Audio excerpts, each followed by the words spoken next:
She is seen everywhere, yet she is so mysterious and just stays behind. So today I'm just going to give you a brief history and then tell you more about the esoteric and the meaning behind this great energy. So she is the goddess of the crossroads. She is also connected to the crossroads. So whenever you are at the crossroads of your life, if you're going through some kind of difficulties or things like that, you might feel her energy going on. Like I said, she is the goddess of alchemy, definitely colors black. She is very much connected to black dogs or black howls. In ancient times it was more of the howls, wolf.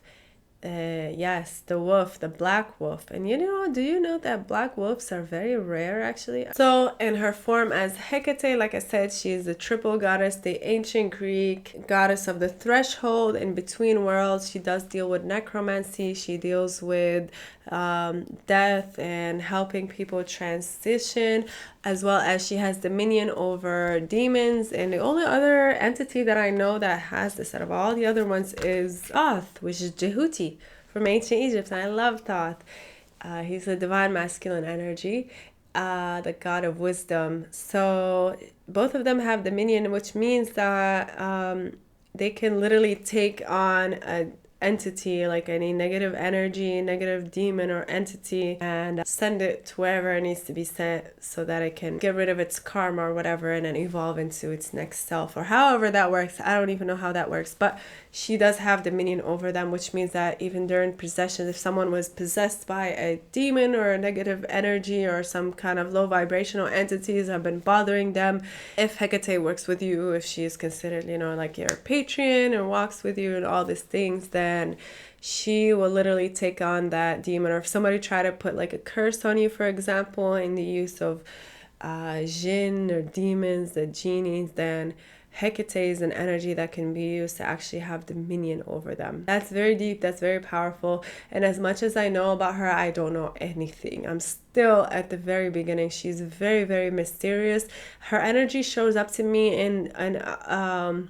in ways like she'll just show up and I'll just know she's there just in the background, or like something is up, or she'll show up around the time where her feast is given, which people they have like call them the feast days, which is basically just a day to honor this energy. So around August 13th, she usually does, I feel her energy, and then I look at the phone, I'm like, oh, it's almost August 13th. That makes sense.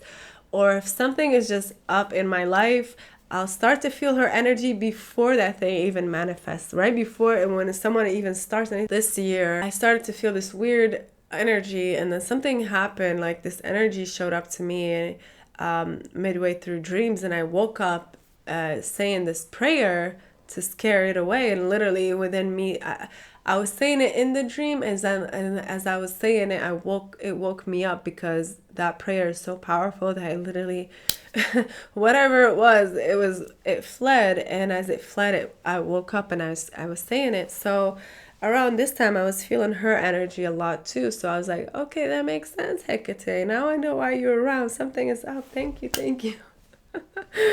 And so yeah, she's considered the triple goddess, which means like I said, mother, maiden, crone. Also deals with time, past, present, future, tarot. What else? I'm just looking at her picture here, her depiction in this cards. This is from the Goddess Oracle Spirit Oracle deck. It's right here. And this was my very first Oracle deck. I love it so much. And I love how they have her here, because she's seen as so beautiful, so pretty. I love it. I feel like that's her energy too. She deals with beauty and beautiful. And a lot of the thing I also noticed, a lot of these underworld entities, goddesses, divine feminine goddesses, are also very much into beauty, because we just assume like, just like, whatever, underworld, crying and grief, even the grief ones. But it's like, no, they actually are, and people who follow them like truly embody their energy, even if they don't even know it consciously, because that's the difference. There are people who say they do, and you can just tell that they are not. This is not the energy that they're embodying at all. And then there are people who don't even know this. Most of the time, I felt like I've met people who don't even know the energies and the entities and the things that they embody, that they have, that walks with them naturally. There are more of those people, and they're just living a normal life. They have no idea, and it's okay. They don't have to know. There are more of those people than there are true people who say in this spiritual realm, at least the ones I met, right? And it's I need to make a video all about that too, about, you know, just frauds and spirituality and consumerism and everything just turning into a business and using and bypassing, and like there's so much bypassing. I feel like Hecate doesn't like this at all. Like I said, anything I'm talking about right now is connected to the energy. There's so much spiritual bypassing in the spiritual realm, and they tell you, like, no, we're all sisters. Come, it's okay. Be yourself. We'll hold space for you. You can cry.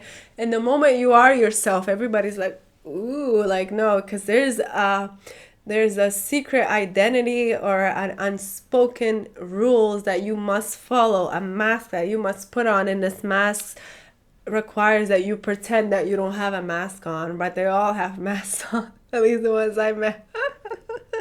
They all have these dumb masks on, and they're over here like, ooh, we are holding space, our masks. We hold space for you to be who you are. Let us go. Tell it what's going on. And the moment you're like, there's also a lot of jealousy too.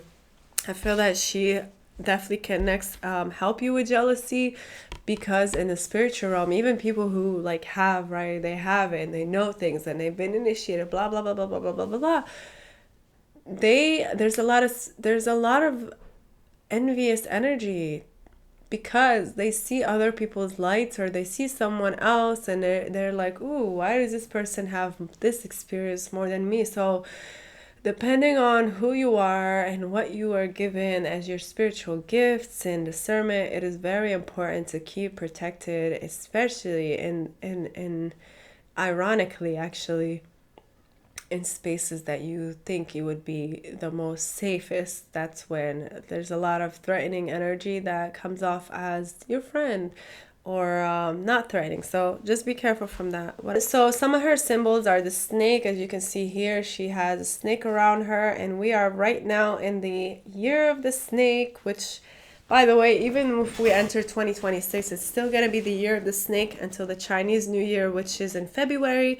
But snakes are very much connected to her, because again, the snake energy represents this whole time and shedding and removing the old, but also very mysterious and magic. So like I said, the black dogs are sacred to her. Snakes, torches, she's often, her symbol is seen as her holding a torch, which means that she's a torch bearer, which is similar to Ereshkigal's energy, the last episode. But basically what that means is that when you're ready to go deep into your own underworld and your own life, your own subconscious mind, your own whatever, your own rock bottom, there's different realms, right? There's the rock bottom, depression time, and she's there holding the light for you, guiding you, as well as the underworld of like shedding. It doesn't have to be just grief or depression, right? But just that underworld of like getting to know myself, going into your subconscious mind. She's always there to guide you, because she is a protector, she is a guide, she knows knowledge, she's connected to, like I said, oracles, tarot, mysteries. She's connected to the priestess card in the tarot deck. The priestess card has, I can't, do I have it over here somewhere? Priestess card is holding a paper that says tarot, which means she has all the secrets, but she's also between worlds. And same thing with Hecate, between the light and the dark. Usually the priestess card, the high priestess, she has the two columns, the white and the black, yin yang, and she's in the middle. She has all the secrets. She has the divine symbol of the fruits behind her. I can't think of the name of the fruit in my head, but it is connected to divine feminine energies. And so Hecate is really almost like at the gate of this realm that we call the divine feminine spiritual path. She's literally at the gate for those who truly have good intentions for this path. And you know, she, I mean, gets deeper. It can get very, very deeper, but I don't want to touch on that yet because most of my videos right now, they're very esoteric, and I talk to you about um, how you can connect with these energies through your own personal life, and how we can, you know, see these embodiments within us first, because that's more beneficial than just learning the history. Like, who cares about the history of this, right? Who cares if a set husband, you know, she put him back to life and then gave birth, right? Who cares about those stories? Those stories have deeper meaning, symbolic, beneficial, healing meaning for your own life, for our own, you know, family lineage, for our own subconscious minds, and our own collective human story. They can literally change us. Like, all these entities and archetypes and they already exist, and if we connect with them, we can get so much mystery. We can pull out the essence of the lessons and see how it can benefit us as a whole, not just from an egotistical point. Because at one point I started judging myself, like, ooh, am I just doing this just to benefit myself? I'm like, no, I actually love this stuff. I love learning about this stuff. I love finding, it's like a puzzle for me, but I'm a Virgo, right? Ruled by Mercury, baby, which is thought, the god of wisdom, right? I love wisdom, but more than that, I realized that all these stories and all this wisdom and all this knowledge is actually beneficial for us on a deeper level. So I do like to talk about that essence of these stories, the more of like how we can connect with them, more than the actual, like, what his story, what was written about them, right? Oh my God, how did I forget this? I even have the keys somewhere. Where are the keys? Her sacred symbol is a key. She holds a key. Although there's a key of life. I used to wear a key of life necklace, but no, her sacred symbol, I have keys. I was setting them up for this video. They're probably over there. Yeah, so you probably watched that show. There was a show with keys. I forgot what it's called. I started watching, I forgot. But anyways, her sacred symbol are the keys. She does not promise comfort, but she does promise clarity. So when you're working with Hecate for shadow work, for example, she can be very intense. And I love her energy. I love her. I love her. I love her because I'm very similar. I'm very like straightforward when it comes to things, like certain things. I just don't want, I don't want to hurt people's feelings, but I don't want them to take it in a personal, hurtful way. And I want them to be just as honest with me when it comes to certain things, because I'm not going to take it in a personal, hurtful way. In fact, I'm going to take it as a, oh my God, this person wants me to evolve, and they want the best for me because they have good intentions for me. Because usually that's what I do when I'm very like straightforward with certain things that might be hurtful or whatever. Even with my own self, I know it's only for my own benefit, kind of thing. So what is that called? A tough teacher, something along those lines. But anyway, my camera keeps blinking and telling me it's about to die, and I don't want to. I feel like I said everything right now, right? So shadow work, dogs, keys, black, witches. She's very mysterious, stays in the background, but also can be very forward. She's into beauty as well. She has dominion over negative entities or any negative energy that might be bothering you. She is an oracle, very much connected past, present, and future, and tarot cards, and a high priestess, basically. She's basically the goddess of the high priestess. Basically, she is the archetype that represents the alchemist woman, the divine feminine alchemist, male too, but the ones that are usually into the divine feminine path. Yeah, so she often shows up in your life. She might often show up in your life, and a lot of people will say this is true for them too. They're in moments of crisis. For me, it was when I was just learning about spirituality. It wasn't a moment of crisis, but I was basically just being initiated by spirit itself, so into the tarot and being an oracle and reading. And so that's when she showed up in my life. And then the next time I really heavily started to really feel her energy a lot was again when my mom had passed away, and she passed away during this time, so January December was a tough time. So it's very, her energy is already very potent around this time. So it wasn't too difficult to connect with her. So that was the second time I really, really connected with her. And she's just been around ever since then. She'll disappear, like I said, and then she'll come back. And usually she'll come back during moments of crisis, usually. Or spiritual awakenings, or just like shedding. So right now could be another reason why I'm feeling her energy was a snake.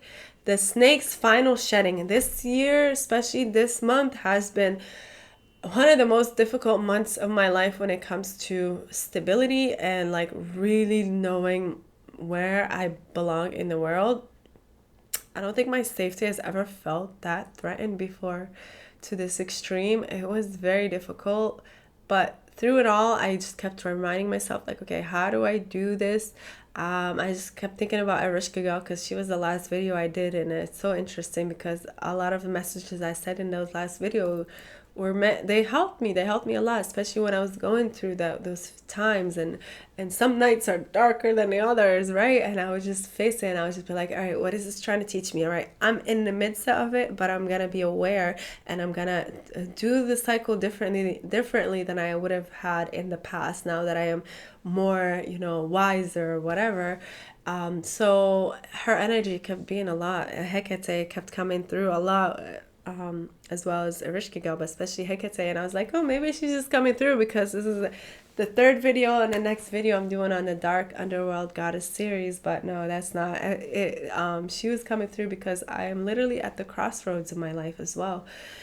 And in discovery, and she's a mystic. So here it says crossroad, the mystic, and discovery. A lot of people are afraid of her, even at the time of the Greeks, even in ancient times, because she can be such an intense energy. And you know what? She doesn't work with everybody. So the whole idea of like, oh, maybe I love her, I want to connect with her, let her work with me, or let her energy come through me. It's just not. She just has really strong boundaries. She helps you too with figuring out boundaries if you want to learn about boundaries.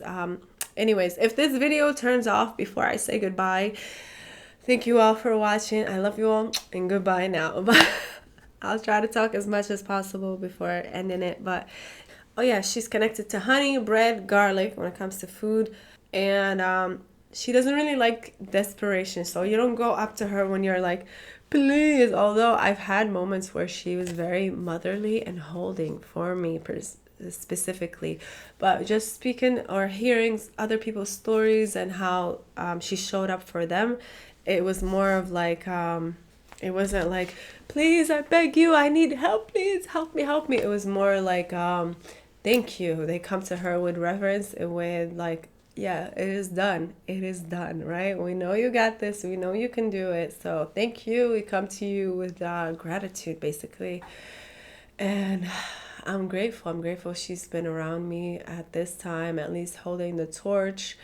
And because it hasn't been easy, and I keep trying to remember my power and trying to remember not to feel hopeless, but it can be difficult when you're in the midst of that. So I'm grateful for her for at least holding the torch enough for me to see my own self, to be aware. I think just being aware when you're in that state, when you're just aware of it, right? Like I said, my safety was so threatened. Yeah, I was thinking about like, okay, what is this trying to teach me? Okay, oh my God, I'm in the underworld right now. I was conscious, I was aware, right? Instead of just like being on autopilot. So that could be her torch. That awareness is her torch. And yeah, I was scared. Of course, when you're like, imagine yourself in a dark place and you have one torch and you're just going and you don't know when there's noises and it feels cold and you feel like you're going into danger and you're anticipating what's to come and you feel like you're going into the fire. And she's like, no, just trust me, keep going. Every time you see the torch, you feel a little bit like, okay, I know she's leading me. Okay, I'm learning to trust. I'm learning to let go, let God. And literally every time I would feel like that, I would be in the shower, like saying, you know what? At this point, let go, let God. I have no control. There's nothing I can possibly do to control this situation. And the moment I do that, before I even, as soon as I get out of the shower and look at my phone, there's already a solution that came through for something I couldn't have even I didn't even put in work to try to find a solution for. So anyways, let me close up here. So let me give you a little prayer I have over here for Hecate. May your torches be lit, may your doors open, and may you walk forward without fear. Hail Hecate, hail Hecate, hail Goddess, hail Triple Mother. Thank you, thank you, thank you. And thank you all for watching. Like I said, this is my new spiritual channel. I had another YouTube channel and other pages and different platforms for different reasons. This is like a vlog channel in Arabic. This is my first teaching spiritual channel. I'm very happy with it, and I love when channels are still small because the community can really feel very authentic and beautiful. And I remember you guys' username. Please do write me below if you want to talk about this energy or any other topic relating to divine feminine entities or energies or spirituality, esoteric world. Thank you all so much for watching. I hope this video has been informative. If you want to learn more about Hecate, please do let me know, and I'll make more videos on her as well. And of course, I'm gonna make more videos on Aset. I know so far all the videos I have, I've only made one video on each person, and I've had other people on each entity. And I've had people come up to me like, hey, you haven't made a second video on this entity or that. And I'm so sorry, because in all of them I say, this is just an intro. And although in each video is just full of like that meat sauce of that goodness, it's still just an intro. And so I can go deeper into them. But right now I just want to introduce the ones I have. But yeah, I'm definitely going to make a second video on Aset, and I think Aset, which is Isis, I'm definitely gonna put her in this series because she keeps trying to show up in this Dark Goddess series, because she is a goddess of 10,000 names, and she has a underworld side to her as well. All right, thank you all. Bye bye. All right.